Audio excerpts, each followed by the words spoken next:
Chapter 6. Bobbi took a deep breath, trying to decide where to start. Do you remember when I told you about my father? Jacqueline nodded slowly. He'd just escaped from prison, and you were trying to decide what to do. He's getting out at the end of the month. He knows where I am, and he wants a relationship with me and his grandchildren. Bobbi bit into the cookie, wishing it would magically transform itself into chocolate. Well, what are you going to do? Bobbi shrugged. I don't know. We've decided to talk to the kids about it on Sunday at the family dinner. We think they have a right to help us decide. He's their last living grandparent, after all. Do they know about him? They know their grandfather killed their grandmother, and he's been in prison since I was a child. Nothing more. What more was there to say? If she thought about it, that covered all they really needed to know. That's a tough situation, Jacqueline said, shaking her head. Are you hoping for help from the fairies? They only seem to have opinions on people's love lives. They told me you and Wilbur are doing a bit better. There's nothing like a crisis to help us see eye to eye. Bobbi sighed, running her fingers through her hair. It was still as blonde as it had been in the 80s, but now she helped it with regular salon appointments. And no, I'm not looking for help from the fairies. I thought maybe my friend Jacqueline might have an opinion. Jacqueline looked almost afraid to give her advice. I only pass on what the fairies say. You know I don't give advice. Bobbi shrugged. It was worth a try. This is one of those days when I really wish I had Kelsey around to talk to.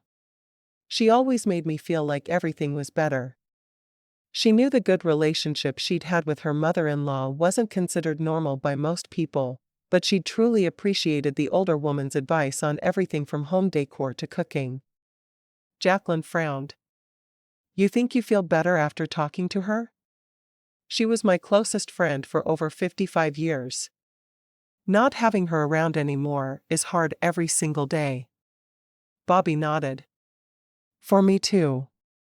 I know I'm supposed to hate my mother-in-law, but I never could. She was too loving. She loved you too.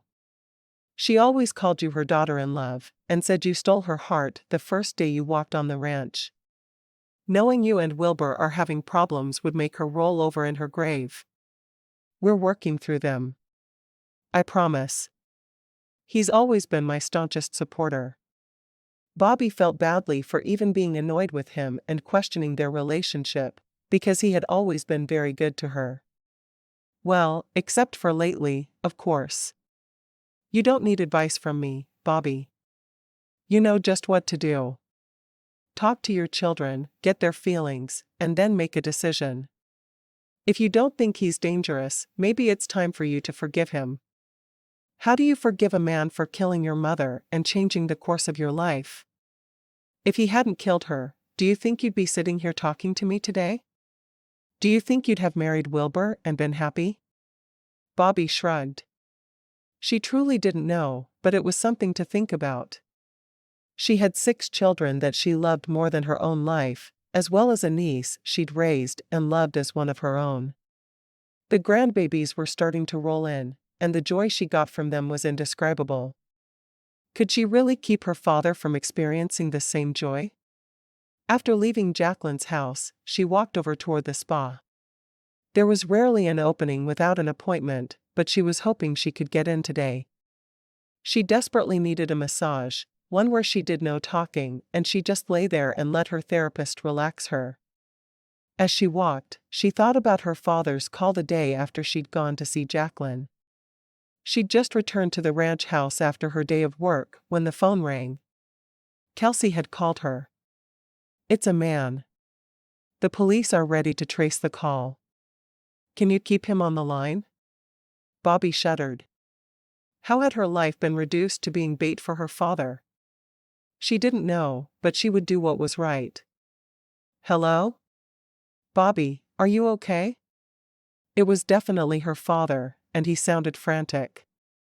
She had no desire to talk to him, but she had to. She had to do what was right, to help the police get him back into custody.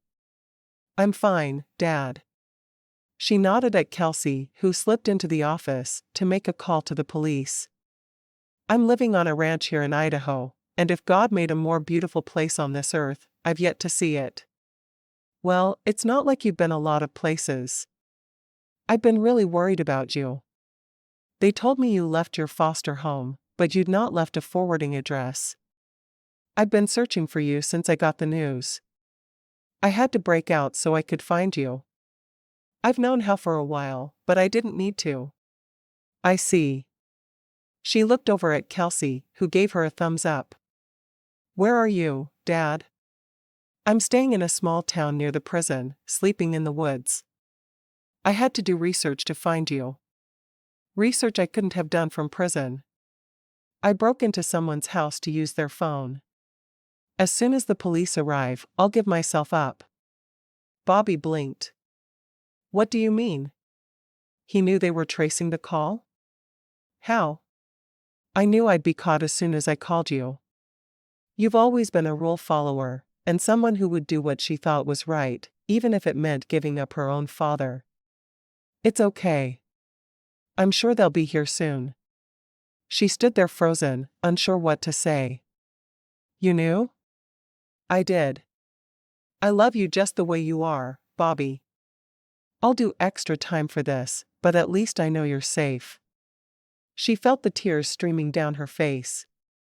He couldn't understand as much as he said he did. The phone was taken from her, and Wilber pulled her against him. "They've got him." She could hear the sirens through the phone line even as he put the phone back on the cradle. "Please tell me I did the right thing." "Of course you did. You did the only thing you could do. But he's my dad." It was the first time she'd thought of him as her father in years. He'd always just been her mother's killer. "I know, sweetheart. I know." She clung to him, unsure if she'd done the right thing or not. It was the only contact she'd had with her father in 10 years, and she didn't plan to have more contact with him anytime soon. Maybe she should, but he was a killer. "Let's take Don Juan for a walk," he suggested, kissing her forehead. "I think you need to clear your head before supper." "You're probably right." She went to her room, where Don Juan was sleeping on her bed. She'd never known a dog could sleep quite so much. She attached his leash, and went out into the living room where Wilber was waiting, talking to his mom in low tones. "You ready?" he asked as he saw her. She nodded. "Let's go. I'll have her back in an hour or two, Mom." "Good. She has to be up very early for work in the morning." Bobbi smiled at Kelsey, happy that she still had a job. It wouldn't have been hard for Kelsey to tell her that it wasn't working out because of the drama she brought to the ranch. As they walked, Wilber talked to her, getting her mind off her father. "Do you want to go down by the lake?" She laughed softly. "So it can calm me down, because I'm a woman?" "I didn't say that. You didn't need to. I remember your theories." She sighed. "As it happens, a walk down by the lake sounds absolutely lovely. I can't think of a place I'd rather go." He grinned. "I'm not saying a word." Chapter 6. Bobbi took a deep breath, trying to decide where to start. "Do you remember when I told you about my father?" Jacqueline nodded slowly. "He'd just escaped from prison, and you were trying to decide what to do. He's getting out at the end of the month. He knows where I am, and he wants a relationship with me and his grandchildren."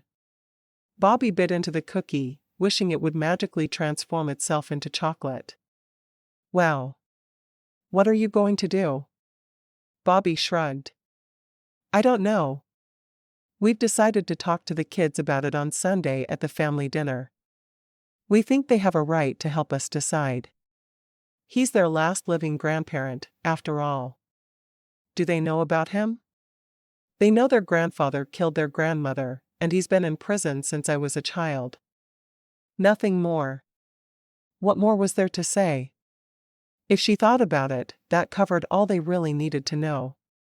That's a tough situation, Jacqueline said, shaking her head. Are you hoping for help from the fairies? They only seem to have opinions on people's love lives. They told me you and Wilbur are doing a bit better. There's nothing like a crisis to help us see eye to eye. Bobbi sighed, running her fingers through her hair. It was still as blonde as it had been in the 80s, but now she helped it with regular salon appointments. And no, I'm not looking for help from the fairies. I thought maybe my friend Jacqueline might have an opinion. Jacqueline looked almost afraid to give her advice. I only pass on what the fairies say. You know I don't give advice. Bobbi shrugged. It was worth a try. This is one of those days when I really wish I had Kelsey around to talk to. She always made me feel like everything was better. She knew the good relationship she'd had with her mother-in-law wasn't considered normal by most people, but she truly appreciated the older woman's advice on everything from home decor to cooking. Jacqueline frowned. You think you feel better after talking to her? She was my closest friend for over 55 years. Not having her around anymore is hard every single day. Bobbi nodded. For me too. I know I'm supposed to hate my mother-in-law, but I never could. She was too loving. She loved you too. She always called you her daughter-in-love, and said you stole her heart the first day you walked on the ranch. Knowing you and Wilbur are having problems would make her roll over in her grave. We're working through them. I promise. He's always been my staunchest supporter. Bobbi felt badly for even being annoyed with him and questioning their relationship, because he had always been very good to her. Well, except for lately, of course. You don't need advice from me, Bobbi. You know just what to do. Talk to your children, get their feelings, and then make a decision. If you don't think he's dangerous, maybe it's time for you to forgive him. How do you forgive a man for killing your mother and changing the course of your life? If he hadn't killed her, do you think you'd be sitting here talking to me today? Do you think you'd have married Wilbur and been happy? Bobbi shrugged. She truly didn't know, but it was something to think about. She had 6 children that she loved more than her own life, as well as a niece she'd raised and loved as one of her own. The grandbabies were starting to roll in, and the joy she got from them was indescribable. Could she really keep her father from experiencing the same joy? After leaving Jacqueline's house, she walked over toward the spa. There was rarely an opening without an appointment, but she was hoping she could get in today. She desperately needed a massage, one where she did no talking and she just lay there and let her therapist relax her. As she walked, she thought about her father's call the day after she'd gone to see Jacqueline. She'd just returned to the ranch house after her day of work when the phone rang. Kelsey had called her. It's a man. The police are ready to trace the call. Can you keep him on the line? Bobbi shuddered. How had her life been reduced to being bait for her father? She didn't know, but she would do what was right. Hello? Bobbi, are you okay? It was definitely her father, and he sounded frantic. She had no desire to talk to him, but she had to. She had to do what was right, to help the police get him back into custody. I'm fine, Dad. She nodded at Kelsey, who slipped into the office to make a call to the police. I'm living on a ranch here in Idaho, and if God made a more beautiful place on this earth, I've yet to see it. Well, it's not like you've been a lot of places. I've been really worried about you. They told me you left your foster home, but you'd not left a forwarding address. I've been searching for you since I got the news. I had to break out so I could find you. I've known Hal for a while, but I didn't need to. I see. She looked over at Kelsey, who gave her a thumbs up. Where are you, Dad? I'm staying in a small town near the prison, sleeping in the woods. I had to do research to find you. Research I couldn't have done from prison. I broke into someone's house to use their phone. As soon as the police arrive, I'll give myself up. Bobbi blinked. What do you mean? He knew they were tracing the call? How? I knew I'd be caught as soon as I called you. You've always been a rule follower, and someone who would do what she thought was right, even if it meant giving up her own father. It's okay. I'm sure they'll be here soon. She stood there frozen, unsure what to say. You knew? I did. I love you just the way you are, Bobbi. I'll do extra time for this, but at least I know you're safe. She felt the tears streaming down her face. He couldn't understand as much as he said he did. The phone was taken from her, and Wilber pulled her against him. They've got him. She could hear the sirens through the phone line even as he put the phone back on the cradle. Please tell me I did the right thing. Of course you did. You did the only thing you could do. But he's my dad. It was the first time she'd thought of him as her father in years. He'd always just been her mother's killer. I know, sweetheart. I know. She clung to him, unsure if she'd done the right thing or not. It was the only contact she'd had with her father in 10 years, and she didn't plan to have more contact with him anytime soon. Maybe she should, but he was a killer. Let's take Don Juan for a walk, he suggested, kissing her forehead. I think you need to clear your head before supper. You're probably right. She went to her room, where Don Juan was sleeping on her bed. She'd never known a dog could sleep quite so much. She attached his leash, and went out into the living room where Wilber was waiting, talking to his mom in low tones. You ready? He asked as he saw her. She nodded. Let's go. I'll have her back in an hour or two, Mom. Good. She has to be up very early for work in the morning. Bobbi smiled at Kelsey, happy that she still had a job.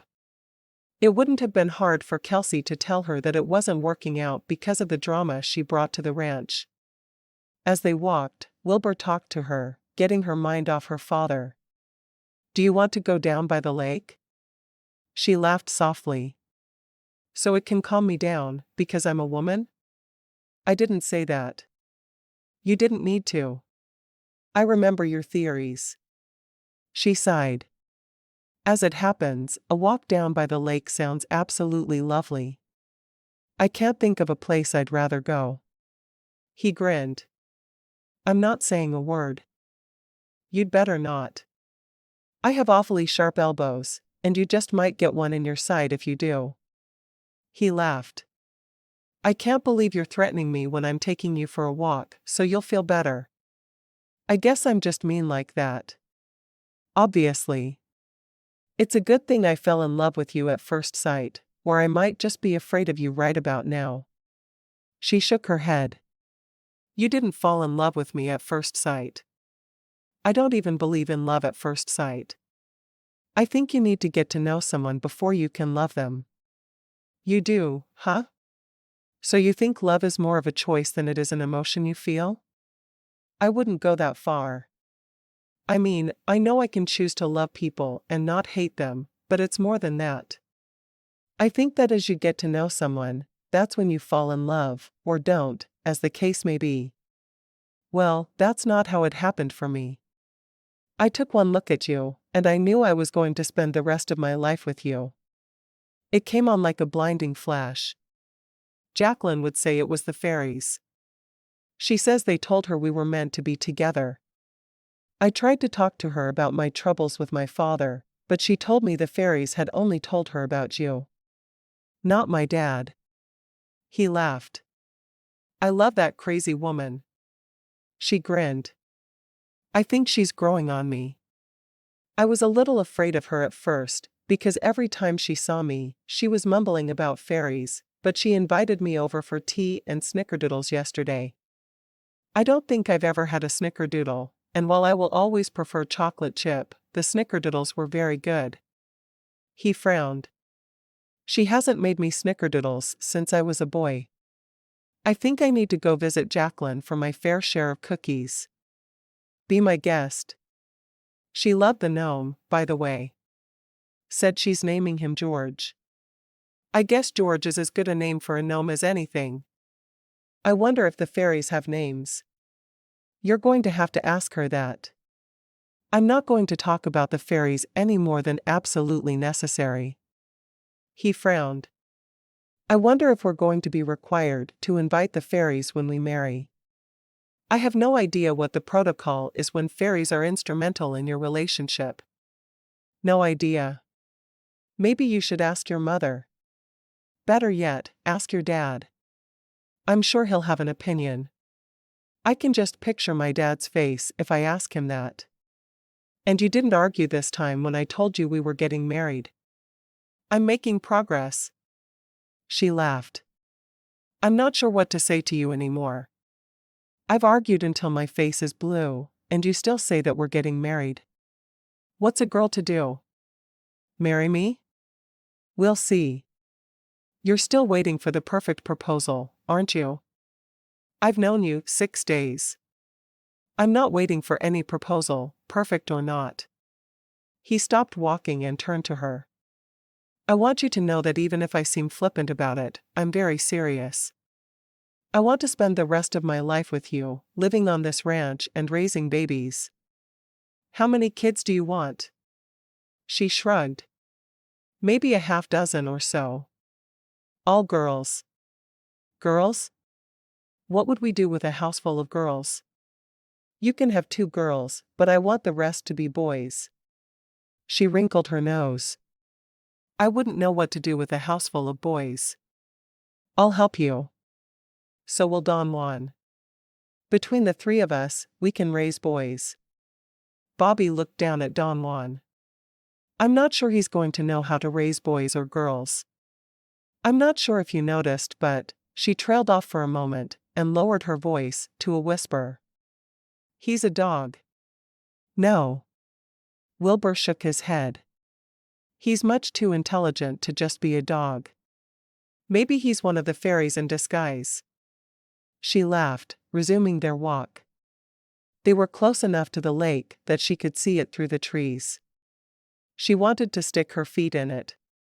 When are you going to take me rafting? When are you going to agree to ride ATVs up into the mountains with me? I've been trying to get you to do that forever. Forever?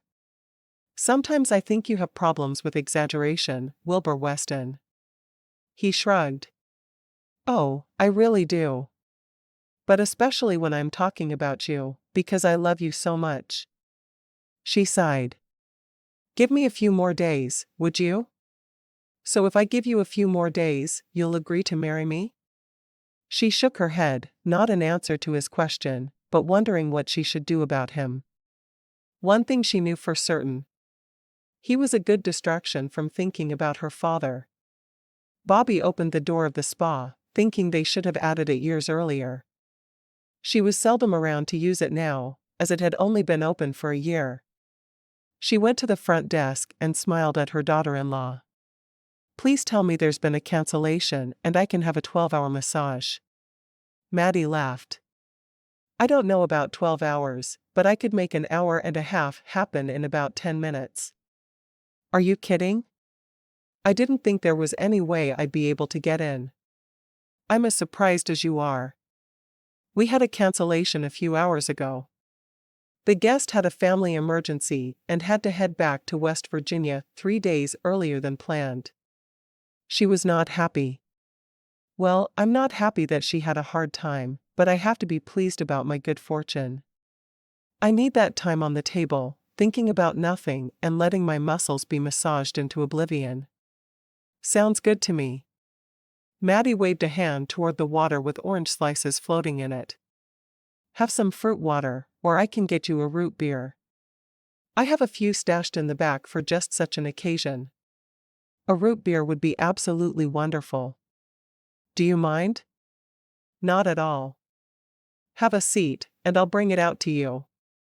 As soon as Bobbi was on the table, her mind wandered once again. Remembering just what had made her fall in love with the man who was now her husband was helping her remember why she needed to stay married.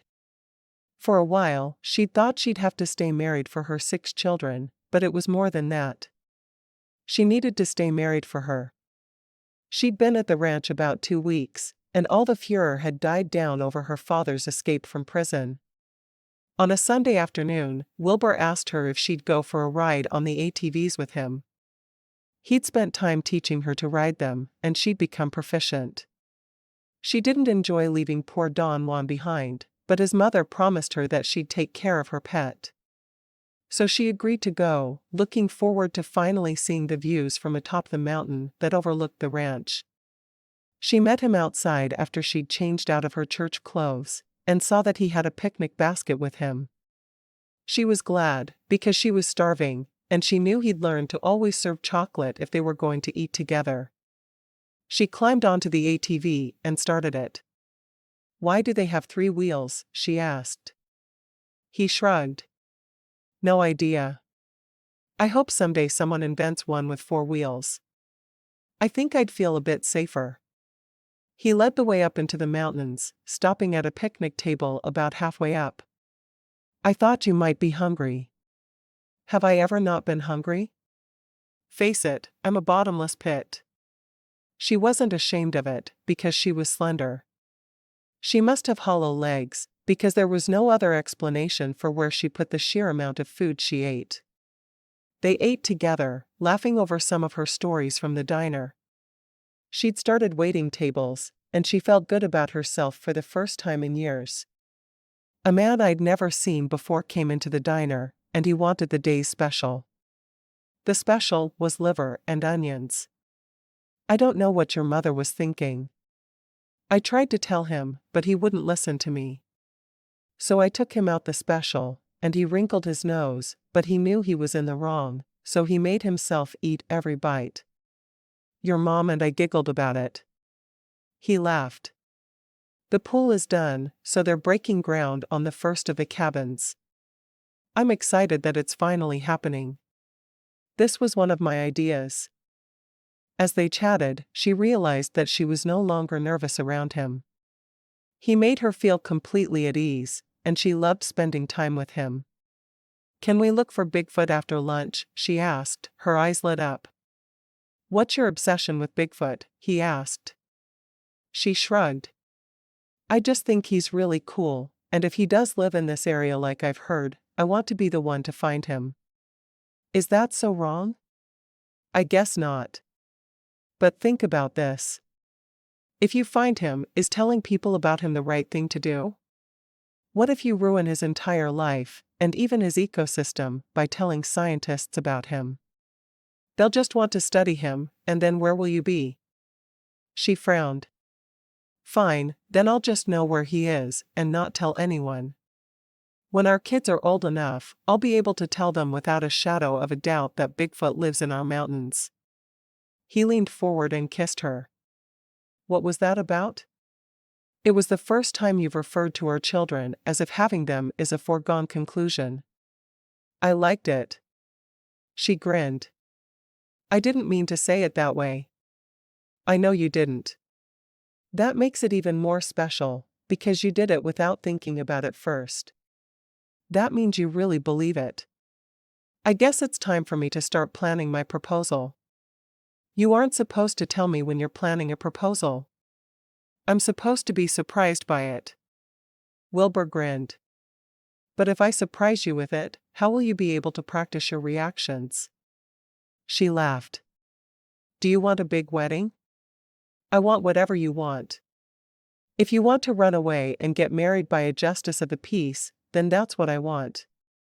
If you want to have a big wedding and invite everyone we've known since kindergarten, that's fine too. All I care about is you being happy. So do what will make you happy. She looked at him with stars in her eyes for a moment. What did I ever do to deserve you?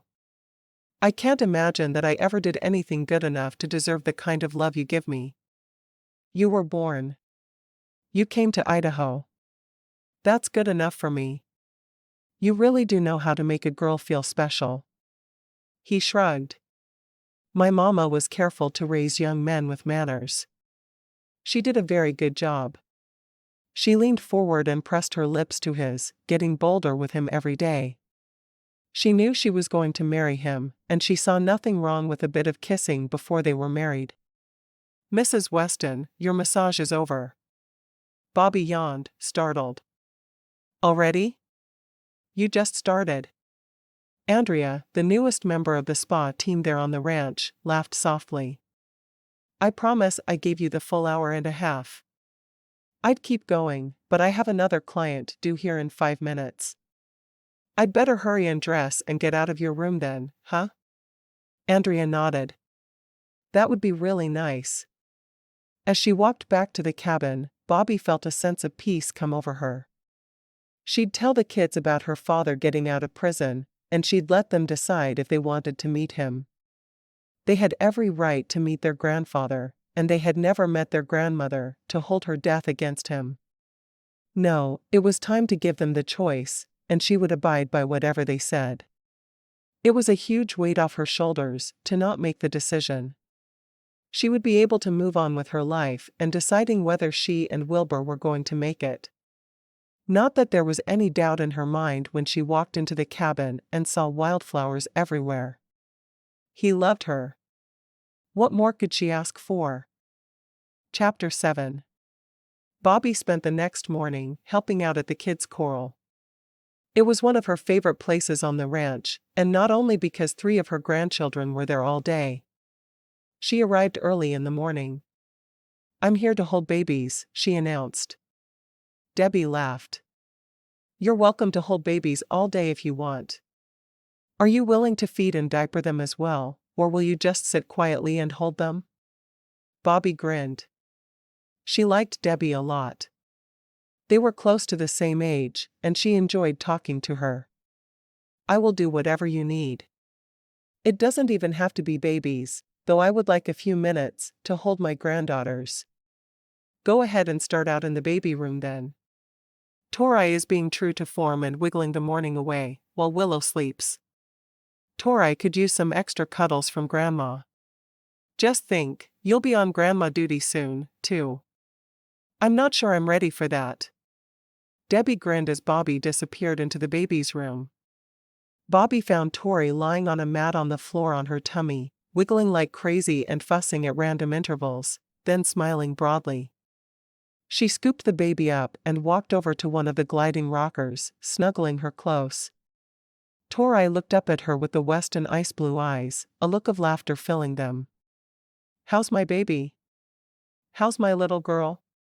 Tori started giggling, which surprised no one. "You are the happiest baby in the whole world, aren't you?" The baby teacher, Alexis, laughed softly. "Willow's a pretty happy baby too. They aren't old enough to get excited when their mother comes, but they do. She comes in to feed them around 10:30 every morning, and I could swear those babies can tell time. They start wiggling and giggling about 10:20. Bobbi let Tori sit up on her lap as she liked, and she thought back to when her twins were that small. Tori was just like Danny, always sitting up and wiggling and trying to do more than she possibly could for her age. Willow was more like her mama, happy to just be there. Kelsey seemed to dress them as if they were like her, and Danny as well. Willow would wear pretty pastels and always had a bow in her hair. Tori wore darker, more masculine colors.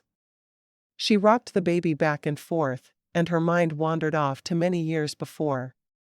She and Wilbur had made it farther up into the mountain than she'd ever been, and she stood looking down at the ranch in awe. "I can't believe all that land belongs to your family." He grinned. "We're about to buy that area over there, too. It's been in the Cooper family for generations, but their only son, Tim, is in prison and probably never getting out. He's a wastrel." She frowned, thinking of her dad. Was he a wastrel too? "Does your family constantly buy land?" "Yeah. If it's on the border of the ranch, and it goes up for sale, we're the first in line to buy. There's so much more we want to do. The Cooper's land we're buying will eventually be made into a row of houses.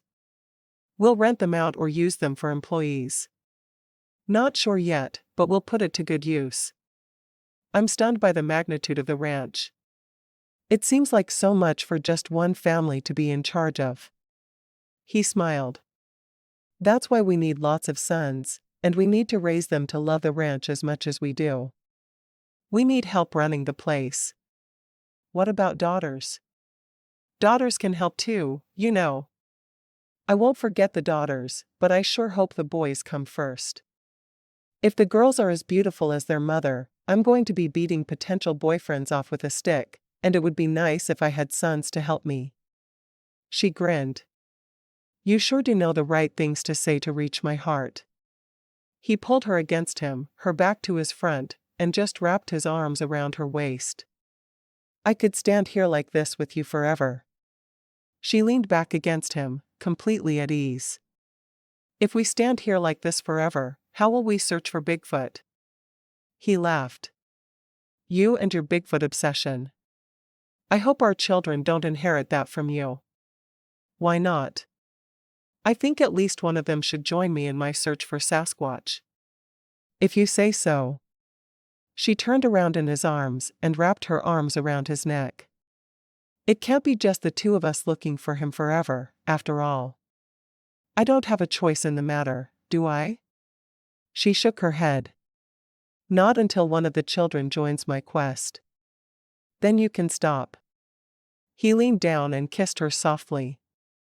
If we're now talking about our future children, don't you think it's time for us to start talking about a wedding date? Not yet. I want to just enjoy being a couple for a little while longer. Marriage starts the years of work and raising children. Can't we just be in love for a while? He froze, staring into her eyes. That's the first time you've told me you love me. Do you mean it? She grinned, nodding emphatically. Of course, I do. I don't think there's a girl alive who could resist falling for you. Why, if Mother Teresa had met you as a young girl, she'd have fallen in love too. He laughed. I'm not sure I could have convinced a devout nun to leave her course of life.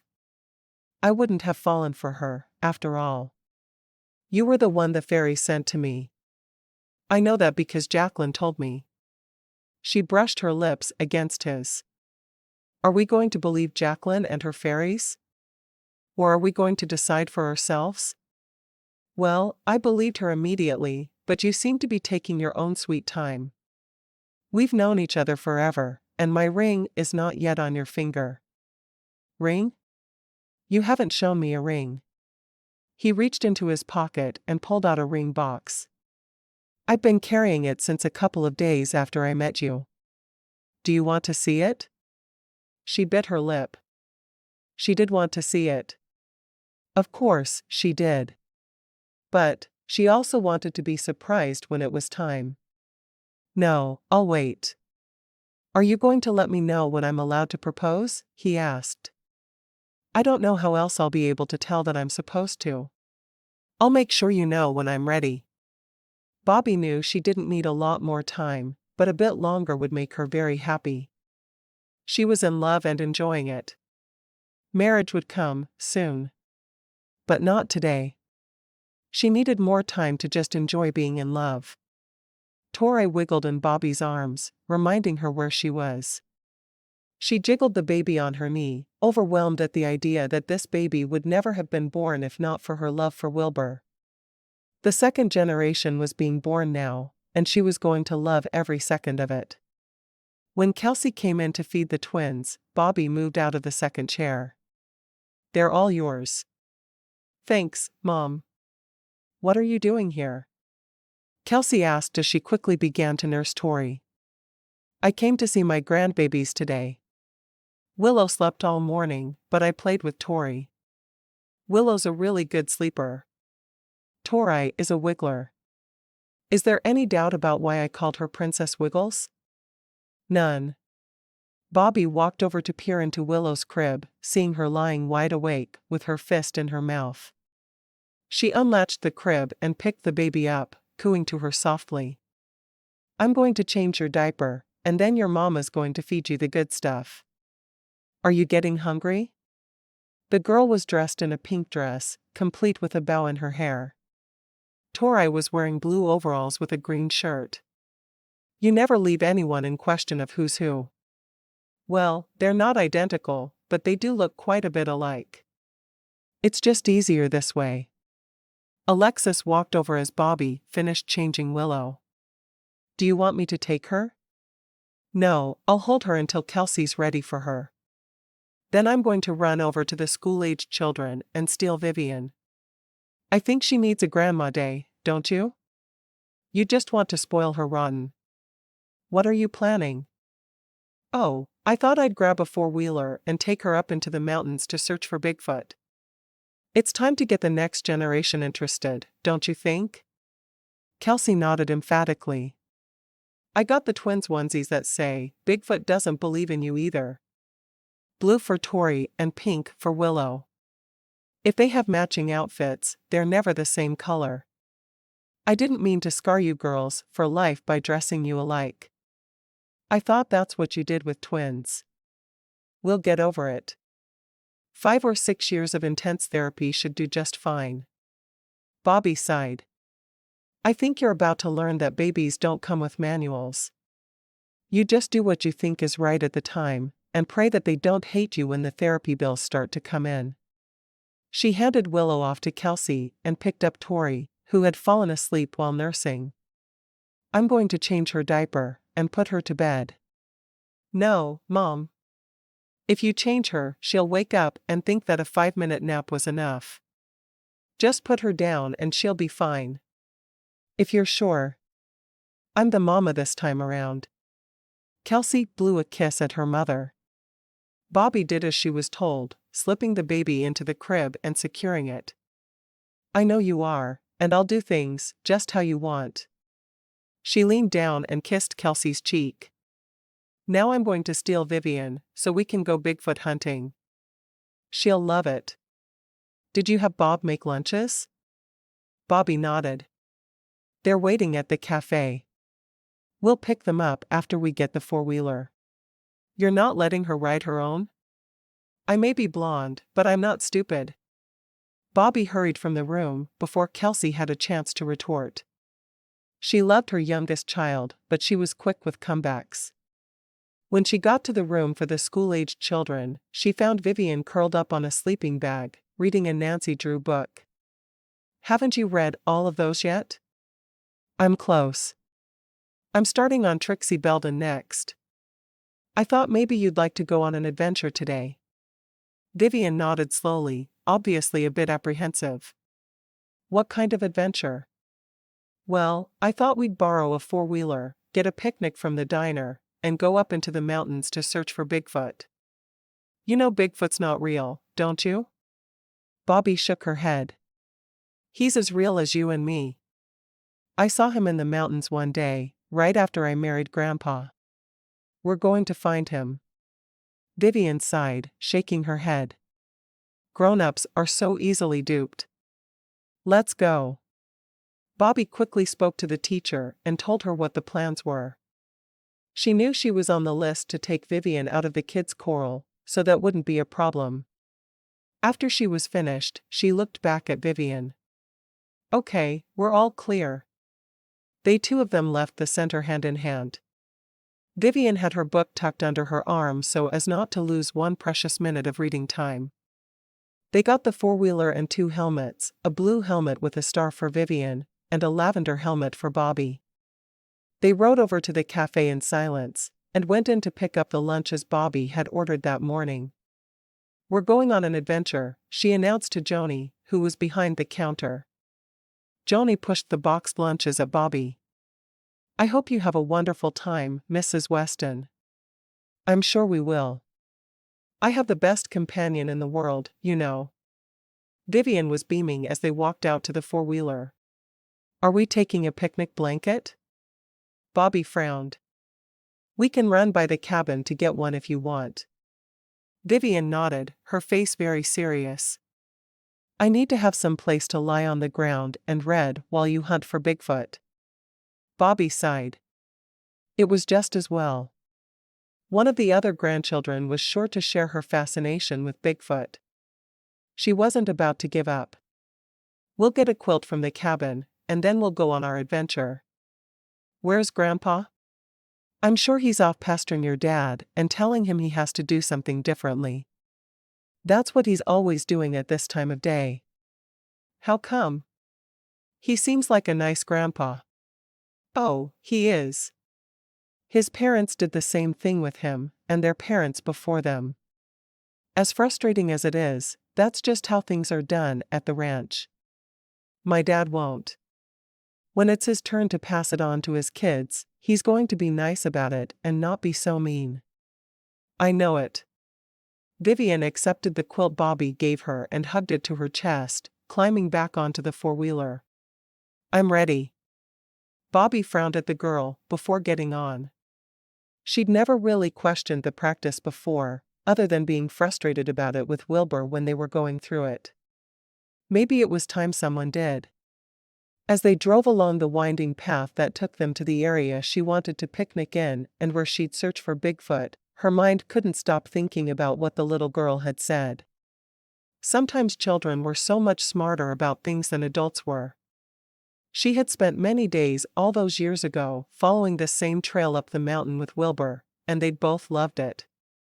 They would climb, and he would immediately pick her a bouquet of wildflowers. One afternoon, he tucked a flower behind her ear. There. That flower brings out your natural beauty. Bobbi had laughed, shaking her head. No, that flower is the beauty. He cupped her face in his hands. I wish I had the ability to let you see yourself through my eyes. I look at you, and I see someone that I'll never stop loving. I see someone who I will spend my entire life with, never caring to look at another woman. I see none of your past, which seems to be all you see when you look in the mirror.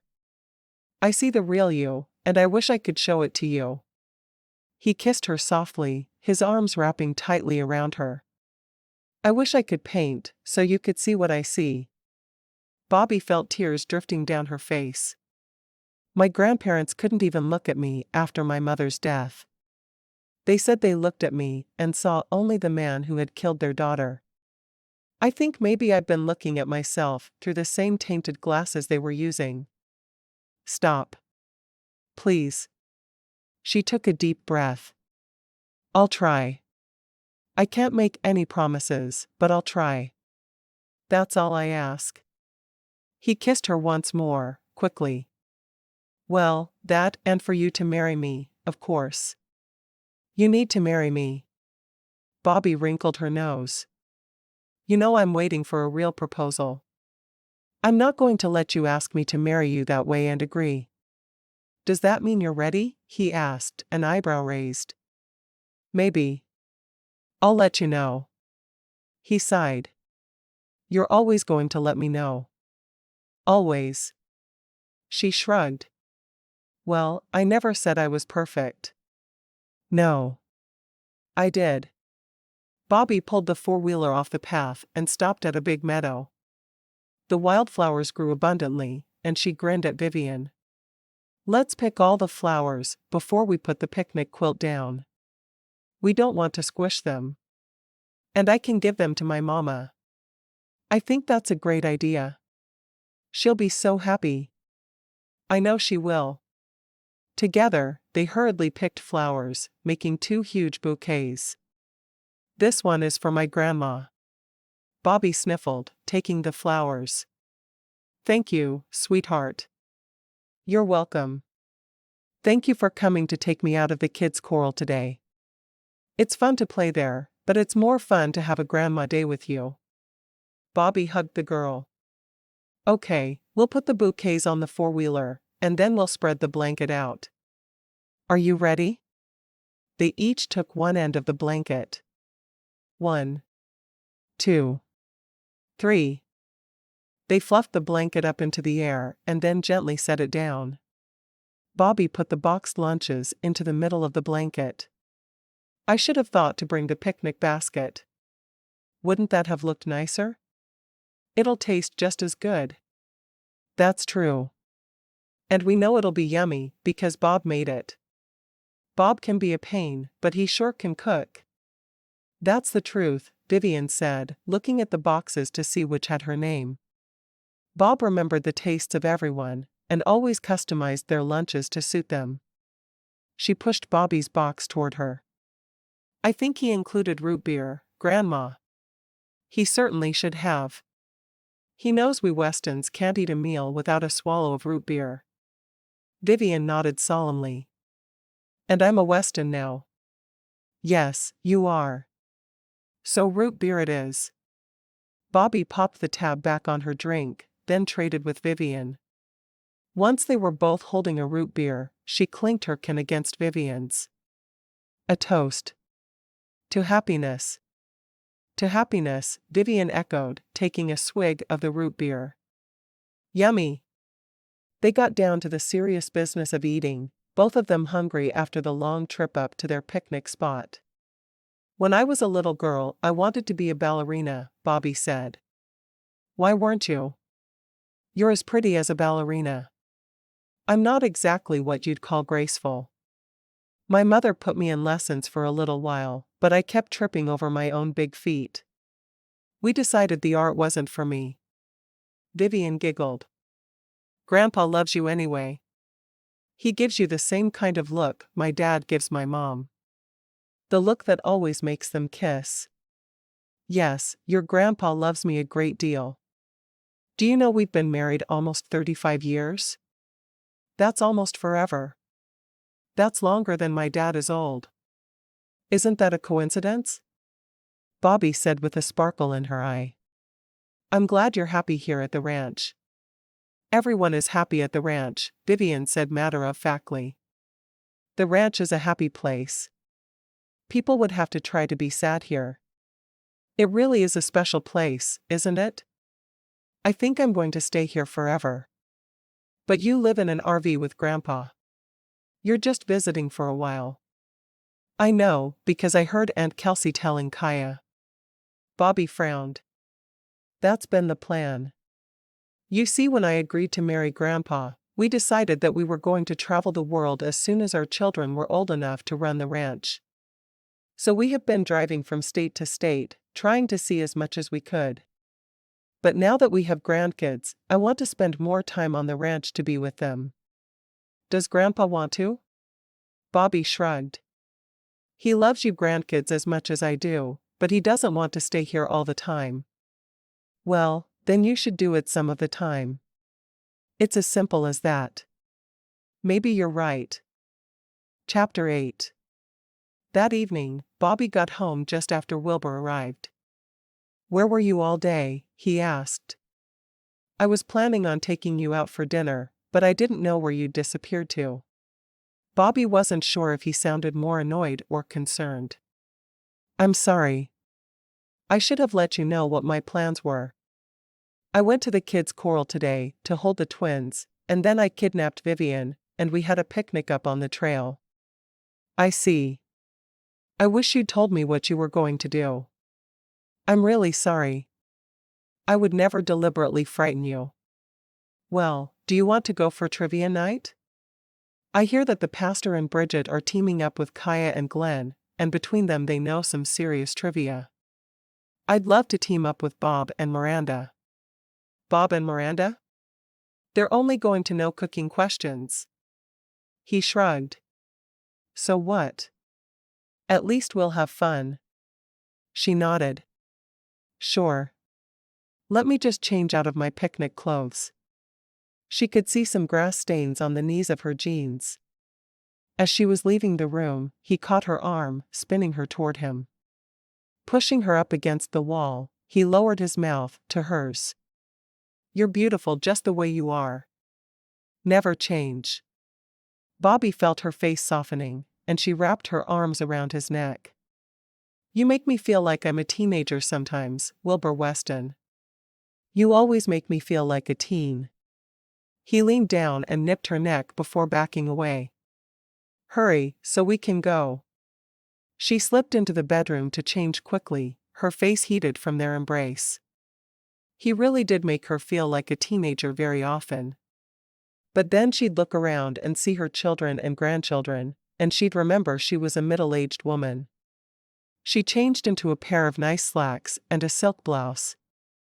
It was a little dressy for the restaurant, but it would be fine. She loved to mingle with the guests on trivia night, finding out what activities they were still enjoying and which should be overhauled. Wilbur was leaning against the wall waiting for her when she came out. "You didn't have to stand there waiting. How else could I escort my beautiful bride to dinner?"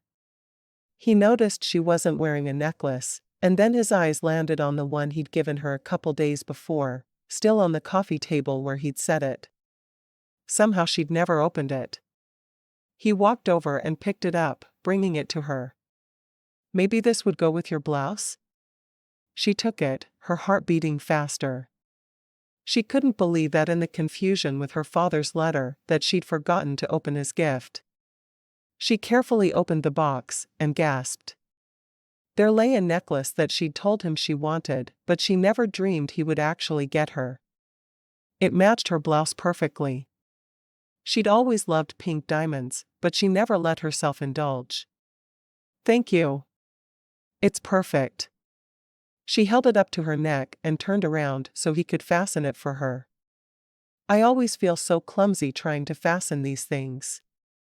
My hands are too big." "I appreciate you trying. If you can't do it, I'm sure someone will do it at the restaurant." "I got it." He fussed with it for a little longer, before finally fastening it. "Thank you." She turned to him and kissed him quickly. "How did you even know?" "I saw you looking at it while we were in town a few weeks ago. It suits you. I was going to wait to give it to you at our anniversary party, but I thought it would be nicer if you could wear it there."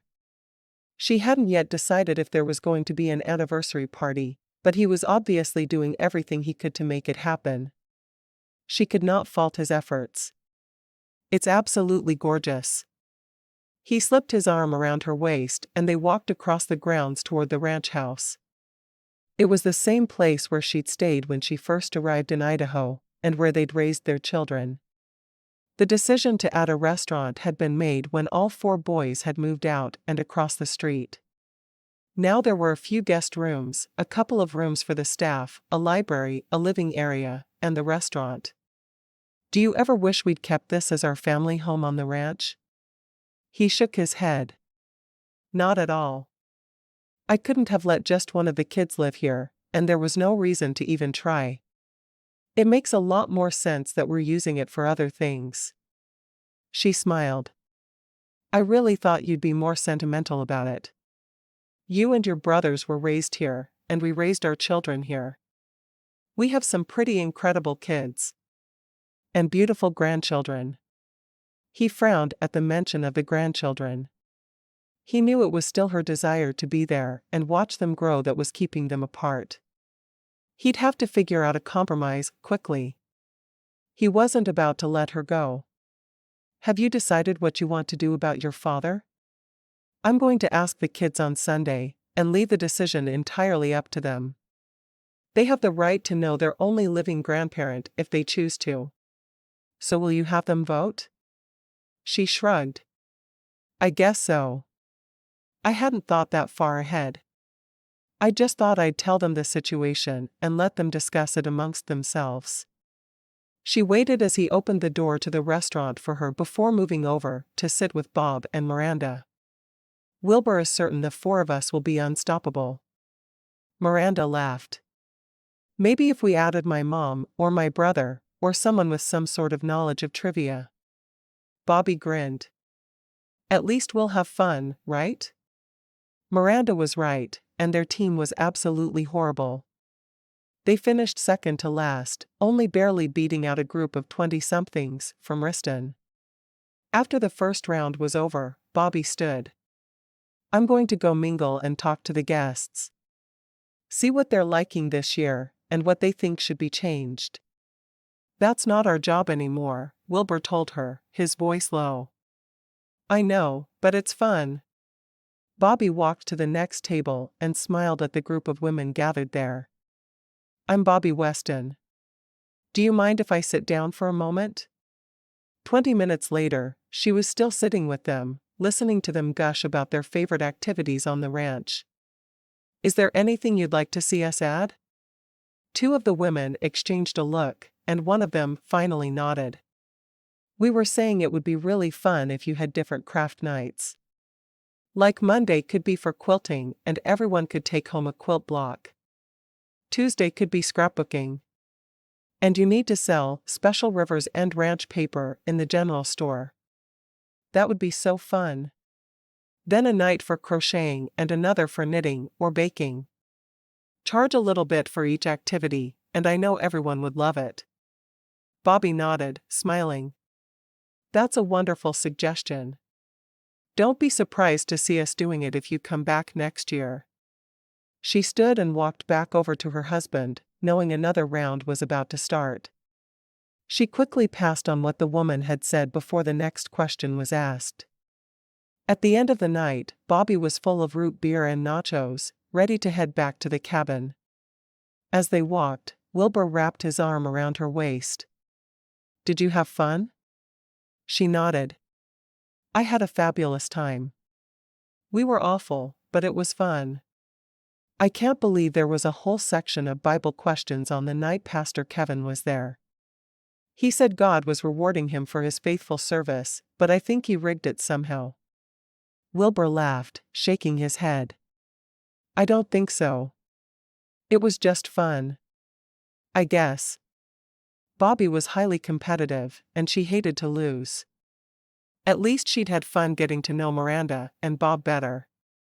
Are you judging amateur night tomorrow night? He shook his head.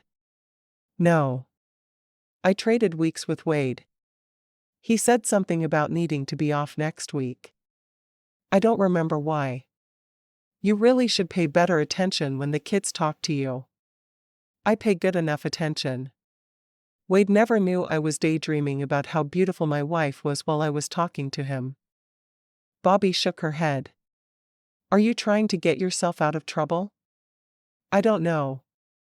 Is it working? She laughed. I've missed just hanging out with you. We've always seemed to have to be somewhere and doing something lately. Just spending time together has been at the bottom of our list. He stopped walking and turned to her. I'm so sorry I've made you feel that way. Since the day I met you, you were the most important thing in my life. That hasn't changed. For me either. She stepped closer to him and hugged him, losing herself in his embrace. It sounded like his feelings hadn't changed at all, just how he demonstrated them. That should be good enough for her. That night, after Wilbur was asleep, she lay in bed thinking back to his proposal. She'd been on the ranch for just under a month when she'd realized she was ready. Bobbi sat with Wilbur eating lunch in the diner on Saturday, and as they held hands, she leaned forward. I think I'm ready for that question you've been wanting to ask me. Wilbur's eyes lit up. Are you sure? She nodded. She was still enjoying their relationship, but things were getting more heated between them, and because she didn't believe they should go any further than kissing until they married, she knew it was time that they moved to the next step. I'm sure. May I come and get you after the diner closes, then? She nodded, her heart in her throat. He was going to ask her that night. He'd had a few weeks to plan how he'd ask, so she was excited to see what he did. Should I change first? She asked. He shook his head. Absolutely not. I love you just the way you are. She grinned. I'll remind you that you said that when I'm old and gray. You won't have to. I'll never forget. He was there with his pickup truck when the diner closed that afternoon. Leaning down to kiss Kelsey's cheek, she said, I'm going to spend the evening with Wilbur. Don't hold dinner for me. Kelsey smiled. Have a nice time. She hurried out to the truck and slid into the passenger's side, wishing he could kiss her, but knowing his mother was watching. He drove out of the parking lot and off the ranch, surprising her. I figured you'd ask me here at the ranch. You gave me lots of time to plan the perfect proposal. Now you're going to get it. He drove down the highway and up into the mountains. On the other side of the mountain from the little valley where the ranch was, she saw a huge lake. Oh, that lake is beautiful. He kept driving, surprising her. Where exactly are you taking me? She finally asked. Not telling. She pouted, leaning back in her seat, but still he drove on. He finally stopped on the side of the highway, putting his truck into park. Will you go for a walk with me, Bobbi? She nodded, unsure of what was so special about this place, but she slipped out of her side of the truck. He plucked a picnic basket from the bed of the truck and took her hand in his. He walked down a steep bank, and she saw a creek cutting through the land, which was covered with wildflowers. There were more than she'd ever seen there for the picking. Oh, this place is beautiful. He nodded. I scoped it out last week, hoping you were getting close to being ready. He led her down to a quiet area beside the creek and spread the picnic blanket he'd tucked under one arm out. He carefully set out the food he'd brought, which looked like a small feast to her. There was fried chicken, potato salad, and root beer. And at the bottom of the basket, she saw a couple of brownies. It was the same thing he'd packed for their first picnic. Everything looks delicious. It will be. I promise.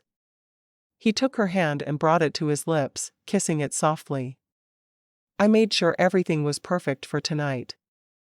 I can't imagine it being better than this, she told him. As they ate, he talked about what he wanted from the future. Plans for the ranch and plans for a family together. When they'd finished eating all but the brownies, he took her hand in his. The day you walked onto the ranch, my entire world changed. Never have I loved something or someone more than I loved the ranch I was raised on. Until you. From the first moment I saw you, I knew you were meant for me. I knew you were the woman I was supposed to grow old with, to love forever. There's nothing in this world that would make me as happy as you agreeing to be my wife.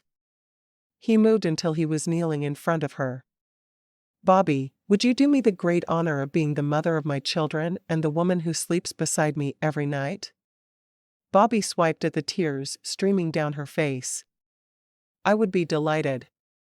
He wrapped his arms around her and held her close. Oh no. What? What could possibly be wrong with him at that moment? I did it wrong. I forgot to have the ring in my hand. She laughed softly. No, Wilber. You did it just right. The ring doesn't matter. It's the man who's proposing that I want to spend my life with. Not an engagement ring. Well, I still have to give it to you. He pulled away from her and dug into his pocket, pulling out the ring he'd purchased shortly after she'd arrived. He opened the box and held it out for her to see. May I put it on your finger? Bobbi stared at the ring in surprise. I expected a diamond. He smiled. It is a diamond. It's a pink diamond. It seemed to suit you better than a clear one.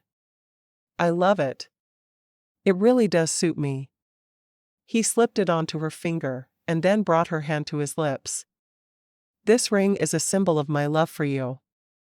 I hope you'll wear it for the rest of your life. I can't imagine ever taking it off. I love you so much, Wilber. He kissed her, his hands going to her back and stroking her. When? When what? When are you going to marry me? Have you spent your whole life dreaming about a big wedding? Or can we run away to marry tomorrow? There's no waiting period in Idaho. She laughed. I suppose tomorrow works for me. Will your mother be hugely disappointed if we don't have a big wedding? She couldn't imagine making him wait for the wedding. He'd already had to wait before she'd let him propose. No, she won't mind at all. He stood up and pulled her to her feet, holding her close. I can't believe I'm going to wake up and see your face on the pillow beside mine for the rest of my life. You don't snore, do you? She asked, her brow wrinkled. He shrugged. No idea. Maybe? Would you hate it if I did? If it's part of you, how could I hate it? I like that answer. He kissed her softly. And after our kids are grown and running the ranch themselves, we need to take off in an RV and see the country. There are so many states I've never seen. So many things I've never done. Promise me we'll do those things together. I promise. Wilbur let out a loud snore, bringing Bobbi back from her memories. She'd meant what she said all that time ago, but lately she'd been different. It hadn't been him that had changed. It had been her. Her dreams had changed, but his had stayed steadfast, which was a good word to describe her Wilbur. She propped her head up on her fist and watched her husband sleep. He made her smile. He made her so happy. She couldn't begin to imagine life without him. As soon as he woke up, she was going to tell him that she'd been wrong. She would travel with him just as much as he wanted. And they would have their vow renewal right there on the ranch as they'd been planning. She grinned as she thought of the way Danny had gotten angry with her and stood up to her about the lavender Chinese lanterns. Of course, they hadn't been for Danny. She knew her daughter better than that. Bobbi, however, loved the color lavender, and she couldn't wait to have the lanterns decorating the area around the gazebo where she planned to dance until dawn with the man she loved. The man she'd always love. Wilbur stirred to find Bobbi watching him sleep. He turned toward her with a smile. What? I was just thinking about how much I love you, and about the promises we made each other when I agreed to marry you. I said that I'd travel the country in an RV with you, and that's what I'll do. Seeing the grandbabies on holidays and during visits here will just have to be enough for me. He shook his head. No, it won't. I have a better idea. She raised an eyebrow. If it means me seeing the grandbabies more, I'm all for it. Why don't we spend every other month here, and every other month on the road? You can see your grandbabies grow up, and we can both see the country as we've always wanted to do. But that's not what you want. Of course it's what I want. I love those grandbabies too, but more importantly, I love you. This is a way we can both be happy. She squealed, wrapping her arms around him and kissing his face all over. I love that idea. Are you sure it's okay with you? I'm positive. Now can we get back to planning our vow renewal? Maybe it's time to tell the kids what all the improvements have been for. Partially to test them, of course, but mostly so we could have our vow renewal right here on the ranch. You haven't canceled anything, have you? Bobbi shook her head. Of course not. I wouldn't have without discussing it with you first. Good. Then on Sunday, we'll tell them about your father wanting to get to know them and about our vow renewal. Bad news with good news? Though I'm not quite sure your father wanting to meet them is bad news. I'm really not sure either. I think it's up to them to make of it what they want. I've decided that even if the kids don't want to see him, I do. I want to talk to him. It's been so long, and he's never been anything but kind to me. I have to stop hating him for what happened all those years ago. He's done his time. It's time for me to learn to forgive. Wilbur stroked her cheek. Are you sure? No one is going to fault you if you can't forgive him. It's a pretty big thing to forgive someone for. I'm sure. I've been thinking about it constantly since I got his letter. That and us. We decided long ago that we were meant to be together. Or the fairies did, anyway. He laughed.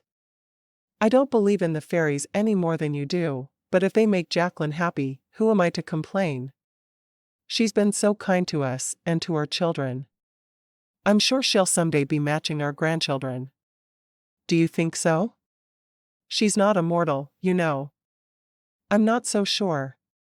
She and Mom were the same age, but Mom always looked older. I think the fairies have given her the gift of everlasting life. I think you've lost your mind.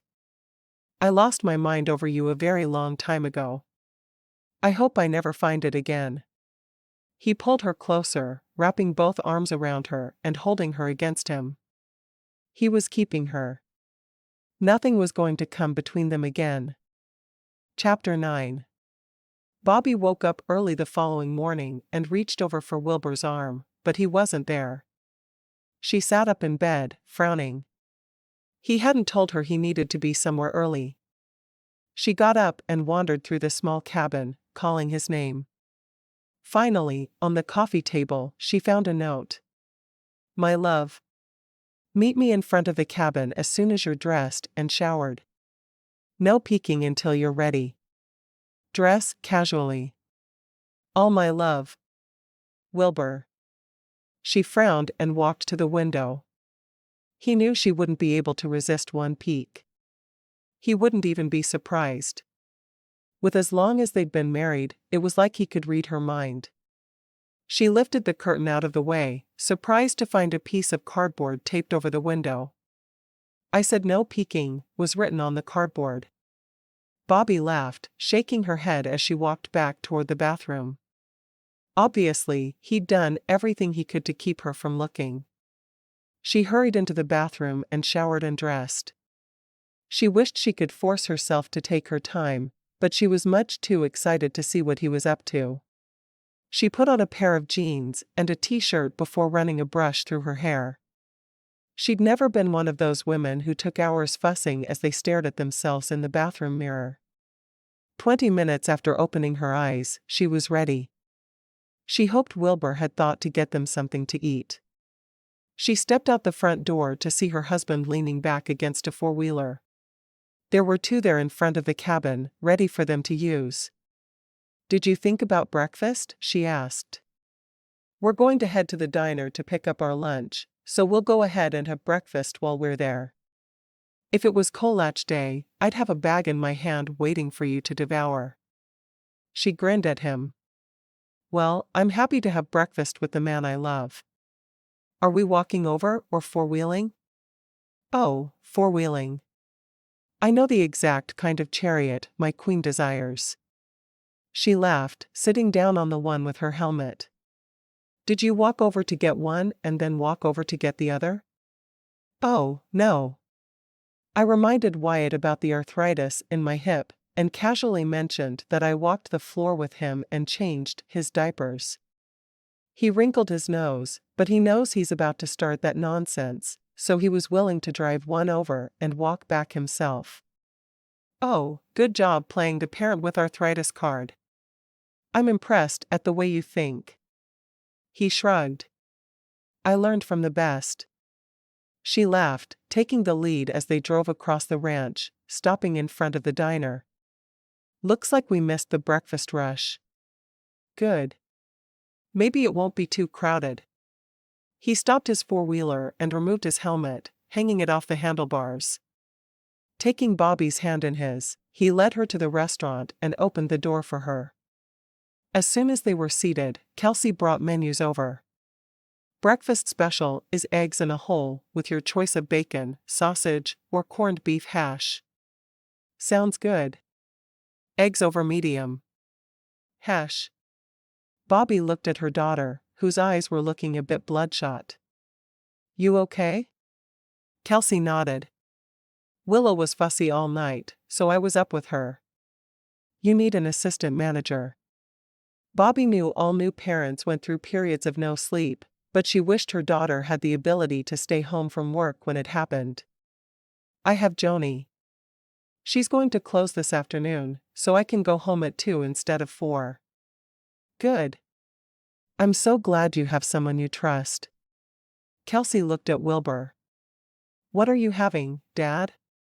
Huckleberry pancakes with a double side of bacon and a cup of coffee.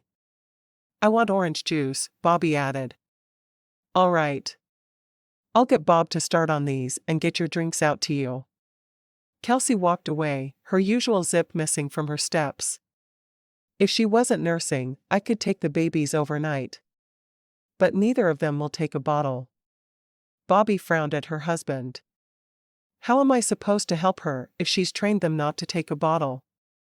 Obviously she's done that, because she'd rather feed them herself. Just let her handle things. I'm sure Shane helps as much as he can. He's a good husband to her. Bobbi shrugged. I just feel like I should still be taking care of my babies." She looked down at their joined hands on the table for a minute.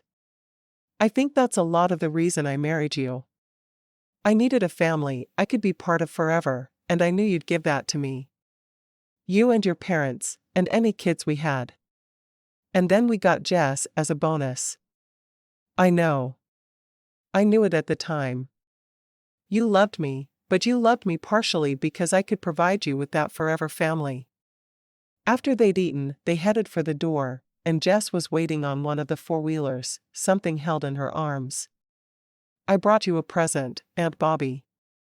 Uncle Wilbur said you needed it more than you realized." Bobbi frowned and looked at her niece, just then realizing what she was holding. "A puppy." Jess nodded. "It's a little boy. He was abandoned, and someone brought him to us." Bobbi took the small animal and cuddled him against her, loving the feel of his fur against her chin. She had tears in her eyes. "This is exactly what I needed." "How did you know?" Wilbur grinned, shrugging. "When you mentioned Don Juan the other day, you had such a wistful look on your face. I knew you needed a new puppy to love." "I do. I really do." She held the puppy out so she could look at him, noting that he was almost entirely white. "I'm going to call him Galahad.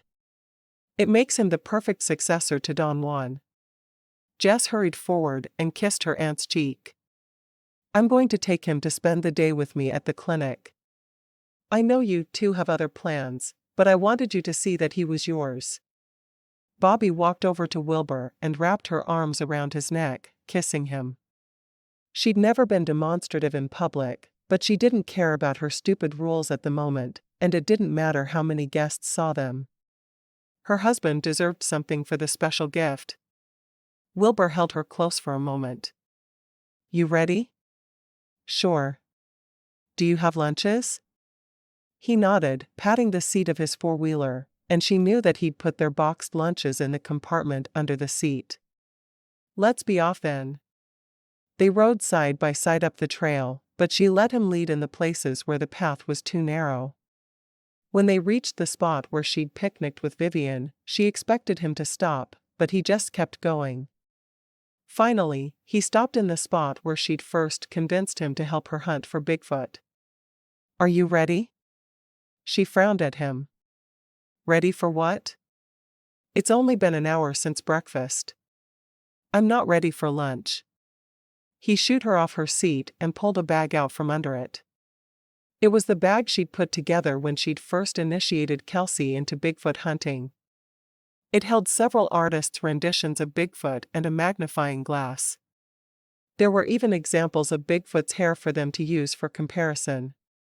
"Does this mean what I think it means?" "Well, I know you wanted to Bigfoot hunt yesterday, and your usual partner is now tied to a couple of babies." She threw her arms around him and hugged him again. "What have I ever done in life to deserve you? I'm so sorry that I got persnickety this week. You are the only man who would ever not only put up with me, but continue to love me through my moods. Thank you for being you." "Does that mean you like my plan for the morning?" She laughed. "It sure does." They wandered all over the area of the mountain where she was sure Bigfoot would be found. After several hours of constantly looking, she wiped some sweat off her brow and took a swig of the water he'd given her. "I'm done for today. Let's eat our lunch then. I have stuff planned for this afternoon." She eyed him curiously. "What stuff?" He shrugged. "Nothing major." Somehow, she didn't believe him, but she didn't argue. After their picnic, which consisted of fried chicken, potato salad, and brownies, along with cans of root beer, she shook her head at him. "Sometimes the details you remember just amaze me. We had this on our first picnic." "We did. I wondered if you'd remember." "Of course, I do." Bobbi remembered more than he gave her credit for, but the truth was, she didn't give him much credit either. She was going to start focusing on the good in her husband and not the negative aspects of him. Okay, it's down the mountain with us. We'll return the four-wheelers, and then we have to take a ride in the truck. Bobbi didn't argue. He'd obviously planned out this day, and she wasn't going to argue with him. She got onto her vehicle and buckled her helmet on. Let's go. As they drove down the mountain, she carefully avoided the bumps in the trail that she knew like the back of her hand. During the years when she'd been having babies every couple of years, she'd missed her time in the mountains. As soon as the twins were old enough to be left with her in-laws for a period of time, she was off hunting for Bigfoot again. After returning the four-wheelers to the ranch's rental area, they got into his truck. Where are we going now? As if I'm going to tell you that. I think you know better. Bobbi grinned, looking over at her husband and not seeing the hair that was gray at the temples, or the little laugh lines around his eyes. No, she saw the same handsome man she'd met at the ranch 35 years before, and she was so happy to have him in her life. As they drove west, over the mountains, she looked over the lake that was in the next valley over. She'd always been fascinated by the beauty of the area, but she'd never been willing to leave the ranch for her recreation. That would be like living in paradise, but needing another paradise to visit to be happy. When Wilbur slowed the truck, she realized where he was taking her. To the spot that was filled with wildflowers, where he'd asked her to be his wife. He walked around the truck and helped her down, keeping her hand in his as he walked her to the exact spot. Wilbur, we're already married. I know. But I always felt like I did that proposal just a little bit wrong. He led her to the spot beside the creek where they'd had their picnic, and got down on one knee. Oh, Wilbur, don't hurt your hip. He shook his head. Forget about my hip. Forget about everything but what I'm saying to you. My life began the day you walked onto the ranch and into my mother's cafe. Every day of my life since then has been centered around you. You've helped me fulfill dreams I didn't even know I had until we met.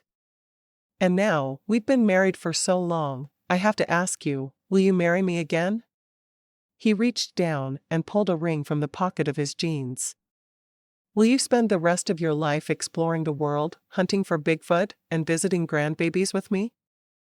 Bobbi swiped away at the tears drifting down her face. She nodded as she held her hand out for the ring he held, waiting for him to slip it on her hand. It was much like her original engagement ring, in that they were both pink diamonds. However, this one perfectly matched the necklace he'd given her the night before. Both had the same heart-shaped cut to them. He slowly got to his feet and gathered her against him. This time you'll have the wedding you deserve. If you need more time to put it together, that's just fine. We're going to have fun with it. She shook her head. No, I don't need any more time. I have everything I need already. She'd been slowly adding things to shipments for a year, without letting Danny know why. She had everything she needed. Invitations would go out, and they would have a vow renewal by the end of the month. Asterisk. Bobbi waited until everyone was finished with their family dinner on Sunday before she said anything. The cafe was filled with laughter and love, which was how she liked it. She'd raised children who were respectful to their elders and who loved their siblings beyond belief. Bobbi got to her feet and reached her hand out for Wilbur's, who took it, lending her his strength. I have a couple of things I need to talk to you all about. The cafe was immediately quiet, as she knew it would be. First of all, I want to tell you why we've been so crazy about certain things being done here on the ranch. Like having a full-time pastor for weddings, and setting up the event barn. We wanted everything perfect for our vow renewal, which will be taking place at the end of the month. Danny got to her feet first. Is that what those lavender Chinese lanterns were about? I thought you were losing your mind. Bobbi laughed. That's exactly what they were about, but it's almost over. I mailed out invitations yesterday, and by the end of the month, your cousins will be swarming the ranch. Wade shook his head. Do we have to be nice to them? Vivian giggled. Dad. Just checking. Wade said with a sigh. I'd like Jess, Danny, and Kelsey to be my bridesmaids, and Vivian, I'd like you to do me the honor of being my flower girl. Danny wrinkled her nose. Do we have to wear matching dresses? Bobbi rolled her eyes. Would it kill you for one afternoon? Maybe. No, you don't have to wear matching dresses. I found a pattern that was simple, but elegant. I ordered one for you in a dark blue, ice blue for Jess, and one for Kelsey in a pink. You don't even have to wear the same color. Kelsey grinned. You're the best. Bobbi shook her head at them. You two are silly. She looked over at Wilbur, and he gave her a nod, which told her it was time for the other announcement. The other part of what I have to say is harder. You all know that my father has been in prison for the past 45 years, and why? Well, he's going to be getting out 3 days before our vow renewal, and he wants to meet all of you. I'm going to meet with him, but I'm going to leave it to all of you whether or not you want him to be a part of your life. I'll understand any decision you make. Chapter 10. There was silence for a full minute as everyone processed what Bobbi had just said. Finally, Wilbur broke the peace. We've decided that you can vote or each decide individually if you want to meet him. Your mother has made her decision, but this isn't something she can decide for all of you. Kelsey stood up. He's my grandfather, and he has a right to meet my babies. I want to meet him. Shane shook his head at her. I don't like it. Kelsey glared at her husband. You're the sheriff. Wear your gun. Wes frowned, but finally nodded. Yeah, I think we should all meet him. There's strength in numbers. We're tall, strong, and fast. He's what? 100? Bobbi glared at her son. He's about the same age as Jacqueline. Travis leaned forward. How old is Jacqueline, anyway? Danny swatted Travis's arm. None of your business. I'll meet him, Mom. Wyatt nodded. I'm in. We'll all meet him together. I agree with Wes. Together, I don't think we have anything to worry about. Amber looked at Bobbi. Why not just invite him to the vow renewal? It'll be a renewal between the two of you, but also a renewal of your relationship with your dad. Bobbi looked at Wilbur. Why didn't we think of that? He shrugged. No idea, but it's a good idea. Let's do it. She took a deep breath and nodded. Is there anyone who isn't willing to meet him? When no one spoke up, she nodded. That's what we're doing, then. I'll invite him to stay at the ranch and give him a room in the main house. Are you sure that's safe? Shane asked, always thinking about protecting others. Bobbi stood for a moment and dug deep, thinking back about everything she knew about her father. Finally, she nodded. I'm sure. I'm very sure. Okay. You know him best. There was a buzz of excitement that hadn't been there before Bobbi had made her announcements, and everyone came over to talk to her one by one, each of them sharing their excitement. Bobbi finally cut it short. We have to go. Galahad has a puppy-sized bladder, and he needs to be let outside or there will be puddles, and no untrained dogs are allowed in the cabins. I know because I made that rule myself. Everyone laughed, and she waved as she headed out with Wilbur beside her. I think that went really well, he said once they were out of earshot of all the others. Are you pleased? She nodded. I really am. I don't think I realized until now just what compassionate children we've raised. My dad's going to be so proud of them. Just like we are. He held her hand in his as they walked back toward the cabin they were staying in. If that dog tore something up again. Galahad loves you, and he's just trying to get used to his new home. Asterisk. The next 2 weeks flew by, and Bobbi was in her element. She got everything ready for the wedding, and went to dress fittings with Jess and the twins. I guess these dresses aren't terrible, Danny said, tugging at the fabric to try to make it drape differently. I like mine, Kelsey said, glancing in the mirror. This pink looks so good with our coloring and our Weston eyes. Jess simply nodded, happy with hers. She'd always complained a great deal less than her cousins anyway. Bobbi ignored them as she looked in the mirror while wearing her dress. She'd gone with a wedding dress, but not a floor-length dress. She wanted something she could dance in. Instead, she was wearing a tea-length off-white dress with her cowboy boots. What else would be perfect for a ranch wedding?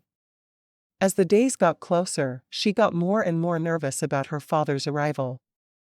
She'd arranged it so she and Wilbur would have dinner with him in Weston before he ever set foot on the ranch. This was her sacred place, and if she sensed even a bit of danger from the man, he wouldn't be allowed on the ranch, father or not. Finally, it was Friday night, the day before the vow renewal, and she was headed to Weston, her hand clutched tightly in her husband's. I'm nervous. I know you are, but remember, he's the man who pushed you on the swing and called you his princess. He's the man who escaped from prison so he could find you. She took a deep breath and nodded. Do you think he's already there?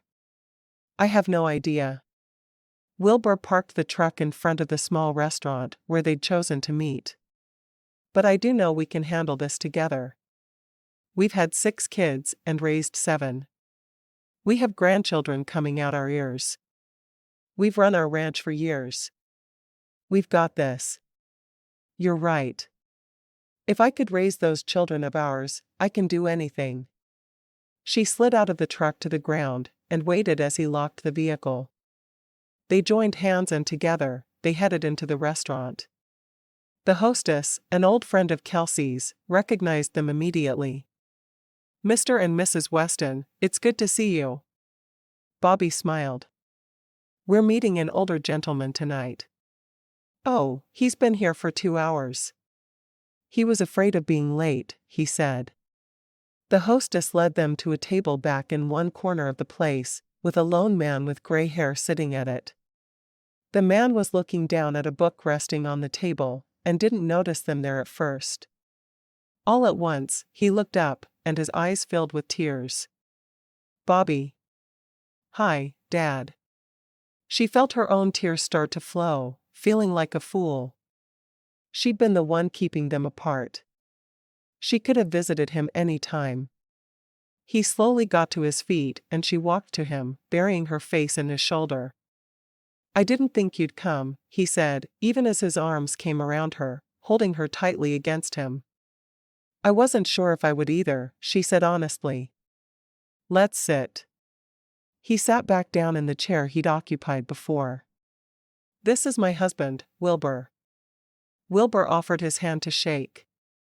It's nice to meet you, sir. The old man laughed. No one has called me sir in a very long time, I'm afraid. My name is Reggie. Wilbur took his seat across from Bobbi, his hand automatically taking hers across the table. The grandchildren and great-grandchildren are all ready to meet you tomorrow. 6 children, right? Reggie asked, his eyes lighting up at the thought. Bobbi nodded. I gave birth to 6, but we also raised my niece, Jess, so we say 7.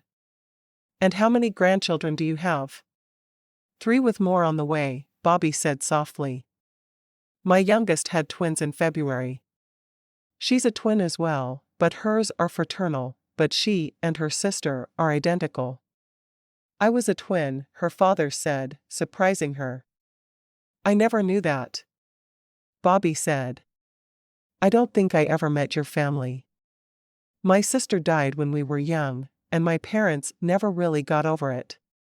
So I didn't have a lot to do with them. They blamed me for her death. Why? Bobbi said a silent prayer that they weren't about to find out he'd killed his sister as well. Because it was her and not me. There was no other reason.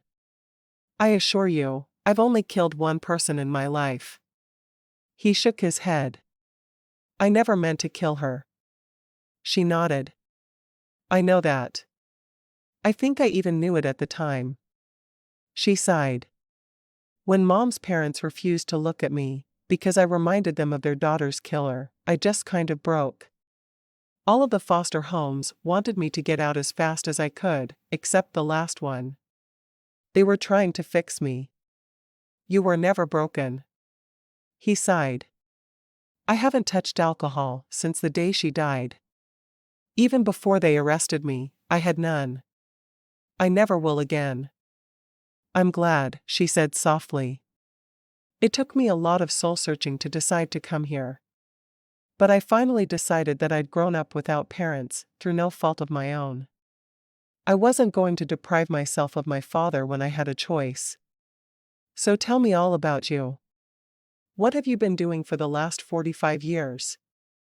Bobbi laughed softly. I've been raising babies, the most important job I've ever had. Let me tell you about my children. Asterisk. Late the following morning, Bobbi was standing in the back of the small church in the middle of the old west town she and Wilbur had envisioned so many years before. She was surrounded by her daughters and her niece. I don't know why I'm nervous. It's not like I haven't done all this before, with the same man, even. You're nervous because your dad is here this time, Kelsey said. How did dinner go last night? Bobbi smiled. It was very nice. I talked to him about you kids. He feels terrible for what happened all those years ago, so we talked about it for a minute and moved on. He's very excited to meet his grandchildren. Do you think he'll move to the ranch? Bobbi's eyes were sad as she shook her head. He may for a month or two, but he told me last night that he has pancreatic cancer. He's not going to live longer than that. Kelsey stepped closer to her mother and hugged her close. You just found him again. Bobbi nodded. I don't want to say goodbye, but at least I won't spend the rest of my life wondering what exactly happened.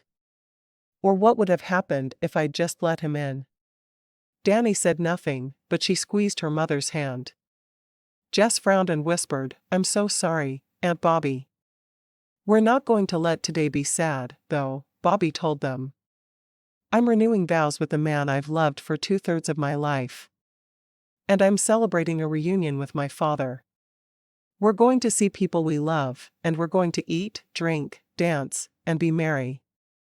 Mom, I don't think dance is supposed to be in there, Kelsey told her. It is in my world. Pastor Kevin stuck his head back into the tiny area where they were crowded. We're starting. Behind Pastor Kevin was her father, offering his arm. She took it and watched as her 3 girls walked down the aisle. They're going down in order of age, she whispered to her father. Jess is first, then Danny, and then Kelsey, my baby. Where are Kelsey's babies? Her father asked. They're with Shane, their father, sitting at the back of the church, because he expects them to have him up and down. Then it was time for her to walk to the front of the church on her father's arm. It was something she'd never imagined doing, but she did it with pride. Every eye was on them, and when she reached the front of the church, she kissed her father's cheek before turning to Wilbur. He was the only man she'd ever loved, who had gotten her through the hard times of her life. She would never be able to live without him. Bobbi danced with everyone at the reception, her father for the first time in almost half a century, her sons-in-law, her nephews, and many of the ranch employees. But most importantly, she danced with Wilbur. She made her way around the tables, where everyone feasted. She broke tradition and decided to serve 2 meals, so they could dance until dawn if they chose to. She stopped by one of the tables to see several of the Weston cousins who had spent every summer on the ranch, harassing her children and being harassed in return. Hello, you 3. Kenneth smiled at her. Hi, Aunt Bobbi. Congratulations on marrying Uncle Wilbur a second time. Just don't have more sons, okay? Bobbi laughed. I think I'm past my childbearing years. Thank God. Now I get to be a grandmother and send them home after they're good and spoiled. Kenneth's sister, Mary Beth, grinned. Those babies of Kelsey's are just adorable. Aren't they sweet? Cooper shrugged. I guess if you're into mooning over babies, they're okay. Bobbi just laughed. Are your parents here? I haven't seen them. They couldn't make it. They were going to come, but Mom had emergency gallbladder surgery, so she sent us on without her, Mary Beth said. I feel like I should be there helping out, but Dad said he had it. Give her my best. Bobbi made a mental note to send a get well card as she moved on to the next table. Kelsey was sitting with Shane and the twins, talking softly to the babies. Mom.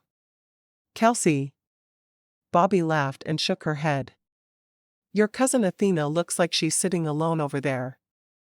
Athena's real name hadn't been quite good enough for her, so she'd changed it. Her hair was down almost to her bottom, and she wore beads as a headband. She was odd, which was why Bobbi would prefer it if Kelsey was the one to deal with her.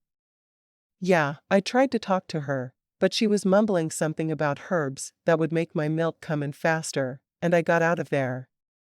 I'm nursing twins. My milk is just fine, thank you very much. Bobbi grinned. Maybe I can talk Danny into going over and talking to her. Good luck with that. She's too busy making cow's eyes at Travis. Bobbi shook her head and gave up. If Athena couldn't make a move to talk to the others, she wasn't going to force one of her children to go and talk to her. She glanced at her niece once more and saw that Jacqueline's nephew was there talking to her. How the nerd and the hippie would get along, she didn't know. Instead, she walked across the crowded dance floor and stopped in front of her husband. I think this dance might have to be mine. Oh? She nodded. I haven't felt your arms around me in at least an hour. What happens if I shrivel up and die for lack of your love? You know as well as I do that it doesn't matter if I'm with you or not. My love is there. She sighed happily. I do know that. She looked over her shoulder for a minute. Do you realize that many of the people that are here today wouldn't be without our love?